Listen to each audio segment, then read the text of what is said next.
राम हिरण्याक्ष भ्राता सहित मधुकैटभ बलवान जहि मारे सोई अवतर्यो कृपा सिंधु भगवान। लखन श्री रामचंद्र की जय। भाई हिरण्यकश्यप सहित हिरण्याक्ष को और बलवान मधुकैटभ को जिन्होंने मारा था वे ही कृपा के समुद्र भगवान राम रूप में अवतरित हुए हैं। श्री राम मास पारायण 25वां विश्राम। काल रूप खल बन दहन गुनागार घन बूध शिव बिरंच जहि से वही तासो कवन विरोध। लखन श्री रामचंद्र की जय। जो काल स्वरूप हैं दुष्टों के समूह रूपी वन में भस्म करने वाले अग्नि हैं, गुणों के धाम और ज्ञान घन हैं, एवं शिव जी और ब्रह्मा जी जिनकी सेवा करते हैं उनसे बैर कैसा। श्री राम परिहर बयर देहो वैदेही भजहु कृपानिधि परम सनेही ताके बचन बान सम लागे करिया मोह कर जाहि अभागे। अतः बैर छोड़कर उन्हें जानकी जी को दे दो और कृपा निधान परम स्नेही श्री रामचंद्र जी का भजन करो। रावण को उसके वचन बाण के समान लगे। वह बोला, अरे अभागे मुंह काला करके यहाँ से निकल जा। श्री राम बूढ़ भायस न तमार्त्यौ तो ही अब जनि नयन दिखावसी मोही तही अपने मन अस अनुमाना बधो चाहत यही कृपा निधाना। तू बूढ़ा हो गया है, नहीं तो तुझे मार ही डालता। अब मेरी आंखों को अपना मुंह ना दिखला। रावण के ये वचन सुनकर उसने मालवान से अपने मन में ऐसा अनुमान किया कि इसे कृपा निधान श्री रामचंद्र जी अब मारना ही चाहते हैं। सो उठ गया कहत दुर्बादा तप सकूप बोलो घन नादा। को तो के प्रात दिखावहु मोरा करिहु बहुत कहूँ का थोरा। वह रावण को दुर्वचन कहता हुआ उठकर चला गया। तब मेघनाद क्रोध पूर्वक चला, सवेरे मेरी करामात देखना, मैं बहुत कुछ करूंगा, थोड़ा क्या कहूँ। सुन सुत बचन भरोसायावा प्रीत समेत अंक बैठावा करत विचार भयउ भिनु सारा लागे कपि पुनि चाहूं द्वारा।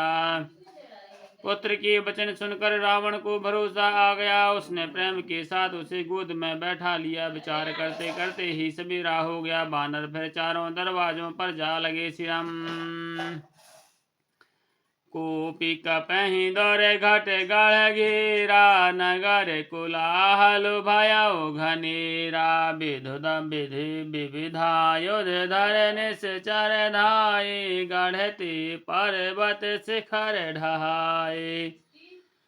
बानरों ने क्रोध करके दुर्गम किले को घेर लिया। नगर में बहुत ही कोलाहल मच गया। राक्षस बहुत तरह के अस्त्र शस्त्र धारण करके दौड़े और उन्होंने किले पर से पहाड़ों के शिखर ढहाए। श्री राम ढाहे महीधर शिखर कूटन विविध विधि गोला चले गहरात जिम पबिपात गरजत जनु प्रलय के बादले। मारे कट विकट भट जुटत कटत न लटत तन जर जर भई गही शैल तही गढ़ पर चला वहीं जहीं सुतहि निश्चर है। उन्होंने पर्वतों के करोड़ों शिखर ढहाए। अनेकों प्रकार से गोले चलने लगे। वे गोले ऐसे गहराते हैं जैसे वज्रपात हुआ हो, बिजली गिरी हो, और योद्धा ऐसे गरजते हैं मानो प्रलय के बादल हों। विकट बानर योद्धा भिड़ते हैं, कट जाते हैं, घायल हो जाते हैं, उनके शरीर जर्रा चलनी हो जाते हैं, तब भी वे लटते नहीं, हिम्मत नहीं हारते। वे पहाड़ उठाकर उसे किले पर फेंकते हैं। जहाँ राक्षस जहाँ के तहाँ मारे जाते हैं। श्री राम मेघनाद सुन श्रवण यस गढ़ पुनि का जाय उतरयो वीर दुर्गति सन मुख चलो बजाय। लखन श्री रामचंद्र की जय। मेघनाद ने कानों से ऐसा सुना कि बानरों ने आकर फिर किले को घेर लिया है। तब वह वीर किले से उतरा और डंका बजा करके उनके सामने चला। श्री राम कहे कौशलाधीश दो भाई धनवी सकल लोक विख्याता। कहे कौशलाधीश दो भ्राता धनवी सकल लोक विख्याता। कानल नील दुविध स्वग्रीवायंगद हनुमंत बल शिवा। मेघनाद ने पुकार कर कहा, समस्त लोकों में प्रसिद्ध धनुर्धर कौशल धीश दोनों भाई कहाँ है? नल नील दुविध सुग्रीव और बल की सीमा अंगद और हनुमान कहाँ है? श्री राम कहाँ विभीषण भ्राता द्रोही आज सबहि हठ मारूंगी। यस कहि कठन बान संधान अतिशय क्रोध श्रवण लगी ताने। भाई से द्रोह करने वाला विभीषण कहाँ है? आज मैं सबको और उस दुष्ट को हठ पूर्वक अवश्य ही मारूंगा। ऐसा कहकर उसने धनुष पर कठिन बाणों का संधान किया और अत्यंत क्रोध करके उसे कान तक खींचा। सर समूह सो छाणे लागा जनु सपक्ष धावहि बहु नागा। जह तह परत दिखाई बानर सन्मुख हो न सके तहि अवसर। वह बाणों के समूह छोड़ने लगा मानो बहुत से पंखों वाले सांप दौड़े जा रहे हों।